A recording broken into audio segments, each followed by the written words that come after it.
Eh, Baik, Assalamualaikum warahmatullahi wabarakatuh. Sebelumnya, perkenalkan, saya Rafid Jundi, mahasiswa analisis kimia Sekolah Vokasi IPB, Angkatan 59, yang saat ini sedang menjalankan perkuliahan di semester 6.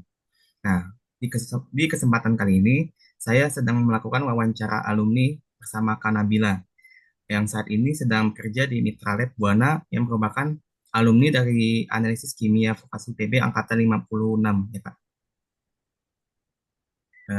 Baik, untuk sesi wawancara kali ini saya ingin bertanya Kak, mungkin boleh diceritain sedikit bagaimana sih pengalaman waktu dalam proses mencari pekerjaan tersebut dan apa aja yang perlu disiapkan? Oke, waktu pengalaman aku mencari kerja, alhamdulillahnya tuh dari pas habis yudisium, aku tuh jadi asisten dosen dulu. Jadi sampai wisuda mungkin ya. Tapi di sela-sela itu tuh sebagai job seeker juga, jadi sambil cari pekerjaan. Terus ya aku apply sebanyak mungkin lowongan yang ada, sesegera mungkin juga. Jadi kalau ada lowongan tuh nggak dinanti-nanti untuk apply-nya. Sama aku ngeluangin waktu untuk wawancaranya online maupun offline-nya. Kalau misalnya aku ada acara gitu ya, karena fokus utama aku untuk mencari kerja, jadi aku duluin di wawancara tersebut. Sama tadi kalau misalnya ada wawancaranya offline, udah pasti itu harus apa ya, spare waktu yang lebih banyak ya, karena harus datang ke perusahaan tersebut kayak gitu. Oke. Tentunya kita dalam mencari pekerjaan juga harus mempunyai pengalaman ya Kak. Iya benar. Yang harus disiapin tuh ya pasti pertama CV-nya ya jelas, harus harus yang jelas, nggak bertele-tele. Kalau bisa tuh dia ATS friendly, terus juga pengalaman magangnya jangan lupa dimasukin, apa ya, sama jangan lupa belajar mengenai perusahaan tersebut sih, dicari tahu kayak gitu. Nah, oke, baik. Kita beralih ke pertanyaan selanjutnya. Menurut Kakak nih, apa sih yang paling dihargai atau dicari bagi suatu perusahaan ketika menilai seseorang calon karyawan baru dalam melamar pekerjaan?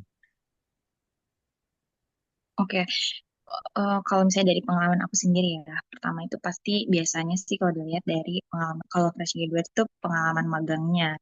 Kalau misalnya ternyata dari perusahaan yang kita apply itu nggak sesuai, dia biasanya lihat dari jawaban-jawaban kita waktu pas wawancara. Karena basic kita kimia pasti di perusahaan kimia itu kan ada banyak ya subnya.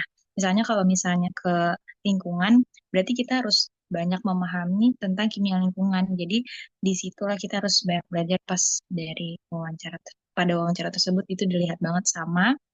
Udah pasti kalau misalnya ada waktu ikut sertifikasi, ikut pelatihan-pelatihan, contohnya ISO ataupun instrumen kayak gitu atau K3 bisa. Ya. Baik, mungkin kita ke pertanyaan terakhir nih.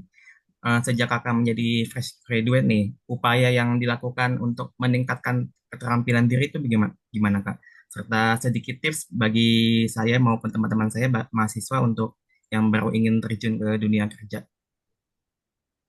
Oke, kalau misalnya jadi fresh graduate sih pertama waktu itu aku ningkatin ikut pelatihan-pelatihan. Contohnya kayak pelatihan K3 itu kan banyak banget di apa ya, jadi value yang bagus gitu kalau misalnya masuk ke perusahaan. Terus pelatihan bahan kimia dan juga pelatihan instrumen kayak AAS ataupun GCMS itu juga sangat penting. Terus untuk tipsnya buat para fresh graduate, buat pada kalian ya yang mau masuk ke dunia kerja itu apa ya? Ini paling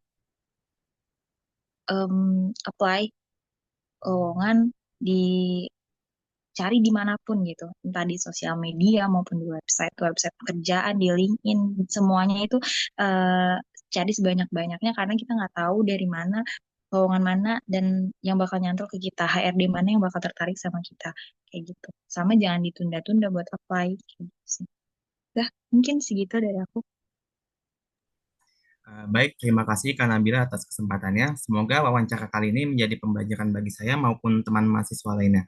Mungkin cukup sekian pada wawancara kali ini. Kurang lebih ya mohon maaf. Wassalamualaikum warahmatullahi wabarakatuh.